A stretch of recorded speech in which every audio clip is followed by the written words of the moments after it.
Hello everyone, very welcome to NET JRF solutionist. मैं अभिषेक कुमार झा। 21 जुलाई को UGC net ने अपना जो रिजल्ट है वो डिक्लेयर कर दिया है और जो परीक्षा आपकी जून में हुई थी उसका लगभग एक महीने के अंदर अंदर जो रिजल्ट था वो डिक्लेयर कर दिया गया एनटीए की तरफ से। और रिजल्ट्स आने के बाद काफ़ी सारे जो स्टूडेंट हैं उन लोगों ने एग्ज़ाम क्वालिफाई किया विथ जेआरएफ, और कुछ लोगों ने नेट भी क्वालिफाई किया और कुछ लोगों ने पीएचडी एडमिशन के लिए भी क्वालिफाई किया। तो हम बात करेंगे रिजल्ट के बारे में, उन चीज़ों के बारे में जो आपको अपने रिजल्ट में जाननी चाहिए कि उस रिजल्ट के आधार पर और क्या-क्या चीज़ें हैं जो हम आगे देख सकते हैं। तो आपका नेट हो गया है, आपका जेआरएफ हो गया है, लेकिन अगर आपको लग रहा है कि आपका केवल पीएचडी ओनली क्वालिफाई हुआ है, तो हम इन तीनों चीज़ों के ऊपर एक-एक करके है ना स्टडी करेंगे। तो स्वागत करना चाहूँगा आप सभी लोगों का, और इस पूरे वीडियो को देखिएगा आप सभी लोग, क्योंकि इसमें जो बातें आपको बताई जाएंगी वो आपके पीएचडी एडमिशन से काफ़ी ज़्यादा जुड़ी हुई हैं। और क्या जेआरएफ के साथ पीएचडी एडमिशन लेना सही है, क्या नेट के साथ पीएचडी एडमिशन लेना सही है, या सिर्फ अगर आपका पीएचडी ओनली है तो उससे एडमिशन लेना अच्छा है। ठीक है, शुरू करते हैं। देखिए, मैं आप लोगों को बताना चाहूंगा कि एकेजे एकेडमी के ऊपर आप सभी लोग जो दिसंबर, अभी तो जून का रिजल्ट आ गया, जो दिसंबर की एग्जाम की तैयारी है उसके लिए नए बैचेस स्टार्ट हो चुके हैं। और आज से ही हम लोगों ने एक नया सब्जेक्ट सेगमेंट स्टार्ट किया है ज्योग्राफी का, models and theory of geography. तो ये एक बहुत ही इंपॉर्टेंट सेक्शन है, आप सभी लोग इससे जुड़ सकते हैं। और एकेजे एकेडमी एप्लीकेशन डाउनलोड करके आपका एग्जाम क्वालिफाई नहीं हुआ है या आपका स्कोर इंप्रूव नहीं हो रहा है, तो हम लोग आपको उस प्रकार की जो कोर्स स्ट्रक्चर है, जो रिसोर्सेज है, कंटेंट है, प्रोवाइड करते हैं, जिससे डेफिनेटली आपका जो एग्जाम है वो क्वालिफाई हो सकता है, स्कोर आपका इंप्रूव हो सकता है। तो नए बैच स्टार्ट हो चुके हैं, आप सभी लोग जुड़ सकते हैं इससे। हमारे यहाँ दो प्रकार के बैचेज हैं, एक बैच है आपका फाउंडेशन बैच और दूसरा है सुपर स्कॉलर। फाउंडेशन बैच में आप लोगों को लाइव क्लासेस, रिकॉर्डेड क्लासेस और पीडीएफ मिल जाते हैं। वहीं सुपर स्कॉलर में हमारा एक मेंटरशिप प्रोग्राम है जो पिछले सेशन से हम लोगों ने स्टार्ट किया, और इसको काफी स्टूडेंट पसंद कर रहे हैं, क्योंकि यहाँ पर आपको केवल पढ़ाया नहीं जाता है बल्कि आपको आपकी जरूरतों के हिसाब से जो रिसोर्सेज हैं वो हमने बनाए हुए हैं। तो आप एकेजे एकेडमी पे इन चीजों को देख सकते हैं, कोर्स से रिलेटेड सारी क्वेरीज आप एकेजे एकेडमी एप्लीकेशन पे कर सकते हैं।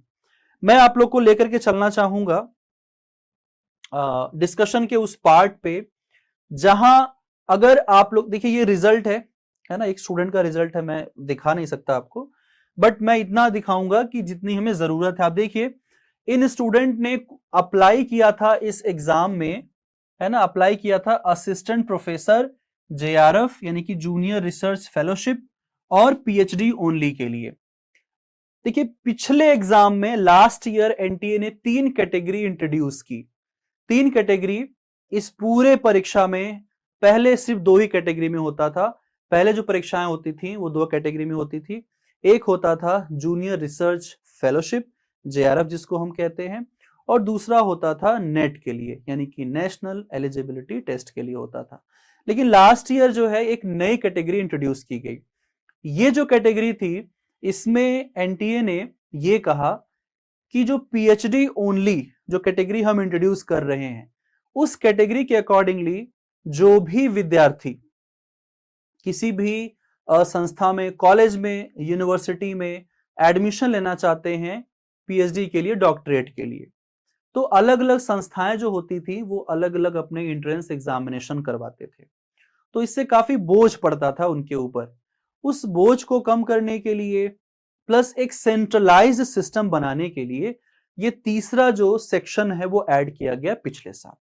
ठीक है, तो ये इसका कारण था, क्योंकि अगर हम देखें तो पहले सभी यूनिवर्सिटीज अपने सेपरेट एंट्रेंस एग्जामिनेशन करवाते थे, अभी भी करवाते हैं। तो आखिरकार क्या मतलब है इसका, हम जानेंगे पूरा। ठीक है, तो जैसे कि इन्होंने अप्लाई किया था असिस्टेंट प्रोफेसर जेआरएफ के लिए और पीएचडी ओनली के लिए। अब आप देखेंगे कि इन्होंने रिजल्ट क्वालिफाई किया है, qualified for JRF and assistant professor. अब असिस्टेंट प्रोफेसर के लिए क्वालिफाई कर लिया तो क्या असिस्टेंट प्रोफेसर बन गए? नहीं, बिल्कुल नहीं। मैं आपको ही बता रहा हूं कि आपके इस पूरे एग्जामिनेशन में 2 लेवल की जो कट ऑफ है वो बनती है। इस पूरे एनटीए यूजीसी नेट के रिजल्ट में 2 लेवल का जो कट ऑफ है वो बनता है। जो पहले लेवल का कट ऑफ है वो आपका जेआरएफ का होता है और जो दूसरे लेवल का कट ऑफ है वो आपका नेट का होता है। तो इसमें जितने भी टॉप 5% स्टूडेंट होते हैं वही क्वालिफाई करते हैं और जेआरएफ के लिए तो टॉप 1% से लेकर के 1.5% के स्टूडेंट ही क्वालिफाई करते हैं।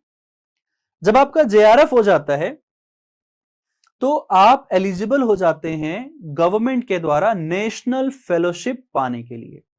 यानी कि जो राष्ट्रीय स्तर पर एक फेलोशिप है ना स्कीम बनाया गया है यूजीसी के द्वारा और यूजीसी ग्रांट देता है यूनिवर्सिटीज को। तो अगर आप as a research scholar as a PhD student किसी भी यूनिवर्सिटी में अप्लाई करते हैं और आपका सिलेक्शन हो जाता है तो जिस डेट में आपका एडमिशन होता है उस डेट से आप लोगों को जो यूजीसी की फेलोशिप है वो मिलने लग जाती है। वो तभी मिलेगा जब आप जेआरएफ होते हैं। लेकिन अगर आप लोगों का जेआरएफ नहीं होता है, आपका नेट होता है या आपकी एज निकल चुकी है ना 35 इयर्स के ऊपर। वैसे तो रिजर्व कैटेगरीज को 35 इयर्स तक का रिलैक्सेशन है बट जनरल कैटेगरी में ये रिलैक्सेशन नहीं है। 30 ईयर तक आप सभी लोग जेआरएफ के लिए एलिजिबल होते हैं। आज से तकरीबन 2 साल पहले यह जो आपका अपर लिमिट था वो 28 ईयर हुआ करता था, लेकिन पिछले 2 साल में इसको बढ़ा करके 30 साल कर दिया गया। तो आप अगर नेट के लिए जाते हो और आपका नेट क्वालिफाई होता है तो आप स्टिल एलिजिबल हैं पीएचडी में एडमिशन के लिए। नेट जो है वो मिनिमम क्वालिफिकेशन होता है, means it is a minimum eligibility criteria.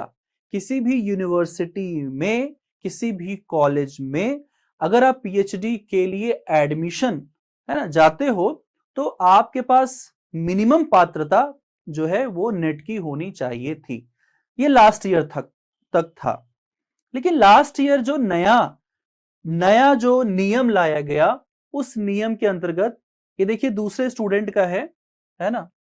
तो अब देखेंगे आप इन्होंने भी अप्लाई किया था असिस्टेंट प्रोफेसर के लिए, जेआरएफ के लिए और पीएचडी ओनली के लिए।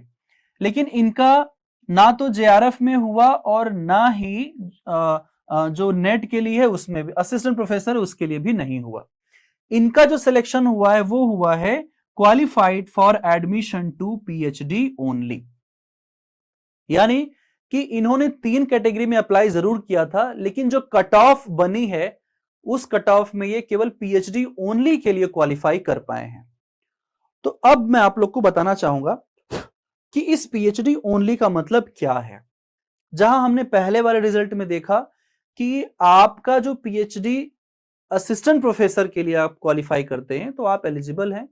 जेआरएफ के लिए करते हैं तो आपको फेलोशिप भी मिलती है और आप ऑलरेडी एलिजिबल हो जाते हैं। ये तीसरी कैटेगरी में अगर आप क्वालिफाई करते हो तो आपको भारत के किसी भी यूनिवर्सिटी में किसी भी कॉलेज में अगर वहां पर एंट्रेंस एग्जामिनेशन होता है फॉर पीएचडी एडमिशन तो आपको एंट्रेंस टेस्ट देने की जरूरत नहीं है। आप वहां की जो प्रवेश परीक्षा होगी पीएचडी के लिए उसमें अपीयर होने की जरूरत नहीं है। इसी चीज को खत्म करने के लिए एनटीए ने यूजीसी के साथ मिल करके या यूं कहें यूजीसी ने एनटीए के साथ मिल करके ये जो एंट्रेंस का जो खेला है उसको खत्म कर दिया है। अब इसका मतलब क्या हुआ कि फिर आपका एडमिशन होगा कैसे? अगर आप एंट्रेंस में बैठोगे ही नहीं तो आपका एडमिशन होगा कैसे? सवाल ये पैदा होता है। अब समझने वाली बात यह है कि जब आप इस सर्टिफिकेट को लेकर, इसका भी सर्टिफिकेट आपको मिलेगा जैसे कि जेआरएफ का मिलता है और जैसे कि आपका असिस्टेंट प्रोफेसर का मिलता है और जैसे कि इसका भी दिया जाएगा। जेआरएफ का अवार्ड लेटर दिया जाता है और सर्टिफिकेट नेट का मिलता है। ठीक है, इसका सर्टिफिकेट आपको दिया जाएगा। तो अब जब यूनिवर्सिटी में आप जाते हैं तो वहां पर कैसे होगा आपका एडमिशन? तो आप वहां पर एग्जम्प्टेड कैटेगरी में जाओगे, अप्लाई आपको करना पड़ेगा। बिना एप्लीकेशन के कोई आपको कंसिडर क्यों करेगा, कोई यूनिवर्सिटी कोई कॉलेज? अप्लाई आपको करना पड़ेगा, लेकिन आप डायरेक्टली इंटरव्यू में जाकर के बैठ सकते हैं। भारतवर्ष में पीएचडी में एडमिशन 2 तरीकों से लिए जाते हैं, ठीक है। डॉक्टरेट के लिए, डॉक्टर ऑफ फिलॉसफी के लिए 2 तरीकों से एडमिशन होते हैं। पहला तरीका है entrance based. Entrance based exam अभी तक होते आया है उन स्टूडेंट के लिए जो लोग नेट या जेआरएफ क्वालिफाइड नहीं होते हैं। लेकिन दूसरा जो तरीका रखा गया था वो है एग्जम्प्टेड कैटेगरी, मींस आप एंट्रेंस एग्जामिनेशन से एग्जम्प्टेड है, आपको वो परीक्षा देने की जरूरत नहीं है। क्यों? क्योंकि आप ऑलरेडी नेट या जेआरएफ की परीक्षा दे करके क्वालिफाई करके आप आ चुके हैं उस स्टेज पे जहां पर कि आपको अब सिर्फ और सिर्फ इंटरव्यू में बैठना है।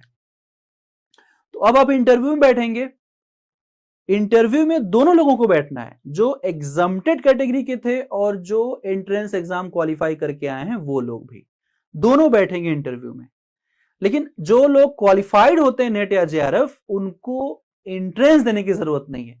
तो बिल्कुल वैसा ही चीज अब हो गया है, पीएचडी ओनली अगर आप क्वालिफाई करते हैं तो अब आपको एंट्रेंस में बैठने की जरूरत नहीं है। अब आप भी पीएचडी एडमिशन के लिए वहां पर जा सकते हैं जिस भी यूनिवर्सिटी में जहां पर कि आपने अप्लाई किया है, और आप सीधा इंटरव्यू में बैठ सकते हैं, लेकिन फॉर्म अप्लाई करना पड़ेगा आपको। यानी अब आप उस कैटेगरी में आ गए हैं जिस कैटेगरी में नेट और जेआरएफ के लोग हैं, एग्जम्प्टेड कैटेगरी में। लेकिन ये ध्यान रखिए कि इसकी जो वैल्यू है वो नेट से कम है और नेट की वैल्यू जेआरएफ से कम है। अब आप समझिए कि ये वैल्यू में तीसरे पायदान पर है। तो वरीयता किसको मिलेगी? मान लीजिए 3 स्टूडेंट हैं, एक स्टूडेंट ए है जिसका जेआरएफ क्वालिफाई है, एक स्टूडेंट बी है जिसका नेट क्वालिफाई है, एक स्टूडेंट सी है जिसका केवल पीएचडी ओनली क्वालिफाई है। अब अगर ये तीनों स्टूडेंट एक साथ एक ही कॉलेज में एक ही समय में इंटरव्यू के लिए जा रहे हैं पीएचडी के लिए, तो किसको वरीयता क्रम में रखा जाएगा? देखिए, यूजीसी के जो नियम है, कानून है, उसके हिसाब से अगर हम बात करें तो जो जेआरएफ कैंडिडेट होता है वो दोनों ही कैटेगरी में क्वालिफाई होता है। पहला कैटेगरी, वो जेआरएफ भी क्वालिफाई है, दूसरा वह नेट का जो कट ऑफ है उसको भी क्वालिफाई कर चुका है। और ऑब्वियसली पीएचडी ओनली तो वो बहुत पीछे छोड़ चुका है। तो कट ऑफ में सबसे नीचे होता है पीएचडी ओनली, उसके ऊपर होता है नेट और उसके ऊपर होता है जेआरएफ सबसे टॉप पे। तो वरीयता क्रम में सबसे ऊपर रहेगा वो कैंडिडेट जिसका जेआरएफ क्वालिफाई हुआ है, जिसने राष्ट्रीय स्तर पर आयोजित एनटीए यूजीसी नेट एग्जाम को जेआरएफ के साथ क्वालिफाई किया है। दूसरे वरीयता क्रम पे रहेंगे नेट वाले जो क्वालिफाइड कैंडिडेट्स हैं जिन्होंने एग्जाम दिया और उन्होंने नेट वाले कट ऑफ में क्वालिफाई किया। सबसे लास्ट में रहेंगे वरीयता क्रम में पीएचडी ओनली वाले वो कैंडिडेट्स जिन्होंने केवल और केवल पीएचडी ओनली कट ऑफ में एग्जाम को क्वालिफाई किया है। पीएचडी ओनली क्वालिफाई करने का मतलब ये बिल्कुल नहीं है कि आपने नेट या जेआरएफ क्वालिफाई कर लिया है। आपने सिर्फ और सिर्फ भारत के किसी भी केंद्रीय या राज्य स्तरीय विश्वविद्यालय में, कॉलेजेस में, है ना, आप एंट्रेंस एग्जामिनेशन से फ्री हैं, आपको एंट्रेंस देने की जरूरत नहीं है। अब प्रश्न ये उठता है कि आखिरकार ये जो डिग्री, ये जो सर्टिफिकेट आपको मिल रहा है वह कितने समय के लिए मिल रहा है? सबसे बड़ा सवाल ये है। जैसे जो हमारा जेआरएफ का अवार्ड लेटर हमें मिलता है उसकी वैलिडिटी पहले 2 साल होती थी, उसके बाद उसको बढ़ा करके 3 साल कर दिया गया। यानी अगर आप 21 जुलाई को जो रिजल्ट डिक्लेयर हुआ है ना, डेट ऑफ रिजल्ट डिक्लेरेशन से आपका जो अवार्ड या सर्टिफिकेट है वो काउंट होता है, जो ड्यूरेशन है वो काउंट होता है, एग्जाम से नहीं। जो डेट ऑफ रिजल्ट डिक्लेरेशन है 21 को हुआ था, तो अब जब आपका अवार्ड लेटर या आपका सर्टिफिकेट आएगा तो उस पर वो डेट मेंशन रहेगा कि इस डेट को आपका रिजल्ट डिक्लेयर हुआ है। तो with effect from 21 July 2025, suppose आपने जेआरएफ क्वालिफाई किया, 21 को रिजल्ट निकला, अब 21 से लेकर के 3 साल तक जेआरएफ की वैलिडिटी रहती है। ठीक है, 3 साल तक आपका वो अवार्ड लेटर वैलिड रहेगा। इसका मतलब ये है उस 3 साल के भीतर भीतर आपको एडमिशन लेना होगा किसी भी भारतीय विश्वविद्यालय में। इंडिया में ही है, बाहर जाके नहीं एडमिशन ले सकते क्योंकि यह राष्ट्रीय स्तर की पात्रता परीक्षा है। दूसरा जो है वो है आपके असिस्टेंट प्रोफेसर की वैलिडिटी। देखिए, असिस्टेंट प्रोफेसर भारत के विश्वविद्यालयों में, इंडियन यूनिवर्सिटी में एक मिनिमम एलिजिबिलिटी क्राइटेरिया माना जाता है, मिनिमम पात्रता माना जाता है। अगर आप नेट क्वालिफाई हैं, NET is equal to assistant professor. अगर आप क्वालिफाइड हैं तो जो सर्टिफिकेट आपको मिलेगा वो सर्टिफिकेट की कोई वैलिडिटी नहीं होती है, वो केवल और केवल असिस्टेंट प्रोफेसर के लिए अप्लाई करने के लिए एक आपका समझिए कि एक पात्रता सर्टिफिकेट है। Now you are eligible to apply in any Indian university और college for the post of assistant professor. आप इस तरीके से एलिजिबल हो जाते हैं फॉर द लाइफ टाइम। इसकी कोई अपर एज लिमिट नहीं है, क्योंकि इसमें आपको फेलोशिप नहीं मिलता है, इसलिए इसका कोई अपर एज लिमिट नहीं है। वहीं जेआरएफ के लिए चूंकि 3 साल की वैलिडिटी रखी गई है एडमिशन की, क्योंकि उसमें फेलोशिप आपको मिलता है इसलिए। और फेलोशिप का जो ड्यूरेशन है वो 2+2 का होता है, यानी जिस साल आप एडमिशन लेंगे, जिस डेट को, उस डेट से लेकर के 2 साल तक आपको जेआरएफ का मिलेगा फेलोशिप, और 2 साल के भीतर भीतर आपको प्रमोट कराना होता है एसआरएफ में। और वो प्रमोशन कैसे होता है मैं बताऊंगा आप लोग को किसी दूसरे वीडियो में। जब आप एसआरएफ हो जाते हैं तो फॉर द नेक्स्ट 2 ईयर आपका फेलोशिप एक्सटेंड हो जाता है with higher amount of fellowship. मान लीजिए जेआरएफ में आपको 30,000 मिल रहे हैं तो एसआरएफ में बढ़कर के वो 35,000 हो जाते हैं। ठीक है, अब बात करते हैं हम लोग कि जो पीएचडी ओनली है इसकी वैलिडिटी कितनी है। तो एनटीए ने कहा है, देखिए हमारी जो परीक्षा है वो वर्ष में 2 बार होती है। अगर हम इसकी वैलिडिटी 6 महीने रखते हैं, जो कि हर 6 महीने पे होता है, तो एक कैंडिडेट को बार बार अप्लाई करना पड़ेगा और बार बार उसको पैसे खर्च करने पड़ेंगे। लेकिन एनटीए कहता है कि जितने भी इंडियन यूनिवर्सिटी हैं वो साल में 1 बार पीएचडी की वैकेंसी निकालती हैं, साल में 1 बार निकलती है। वैसे कुछ यूनिवर्सिटी जो साल में 2 बार भी वैकेंसी निकालते हैं, जैसे जेएनयू वगैरह में निकलता है, कभी कभी बीच बीच में आ जाते हैं। ठीक है, तो 1 ईयर में यूनिवर्सिटीज क्या करती हैं, वैकेंसीज निकालती हैं। तो एनटीए ने कहा कि जो 1 ईयर में यूनिवर्सिटीज वैकेंसी निकालती हैं पीएचडी एडमिशन के लिए, तो आपकी जो वैलिडिटी होगी पीएचडी ओनली की वो भी 1 ईयर की होगी, 1 साल की होगी। यानी उस पर्टिकुलर 1 ईयर ड्यूरेशन के अंदर अंदर आपको एडमिशन लेना पड़ेगा। नहीं ले पाते हैं तो आप 1 साल का जो टाइम ड्यूरेशन है जब वो खत्म हो जाएगा तो आपका ये जो डिग्री है, ये जो आपको, सॉरी डिग्री नहीं, जो आपको ये सर्टिफिकेट मिलेगा वो नल एंड वॉइड हो जाएगा, यानी उसकी कोई भी वैलिडिटी नहीं है, वह अब आपके किसी काम की नहीं है। ठीक है, तो ये चीज हमें ध्यान रखनी है कि इसकी वैलिडिटी कितनी होती है और आप कितने टाइम के लिए एलिजिबल हैं। अगर आपकी वैलिडिटी खत्म हो जाती है तो क्या हम दोबारा परीक्षा नहीं दे सकते? बिल्कुल दे सकते हैं। आप दोबारा परीक्षा में बैठेंगे और आप दोबारा क्वालिफाई कर लेंगे तो आपका फिर से वो चक्र स्टार्ट हो जाएगा। बट मैं आप सभी लोगों से, है ना, कहना चाहूंगा, मैं क्या कहना चाहूंगा, देखिए आप समझिए इस बात को कि अगर आप केवल पीएचडी ओनली लेके जाते हैं, केवल अगर आप पीएचडी ओनली लेके जाते हैं तो उसका कोई मतलब नहीं है। ठीक है ना,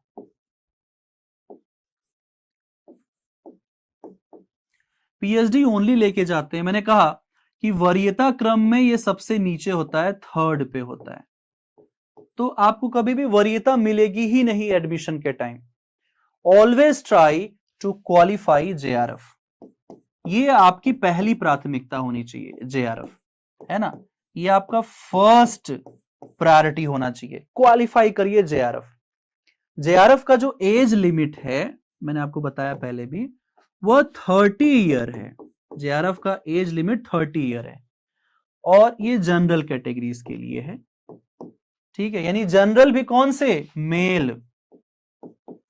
बाकी सबके लिए 35 ईयर है।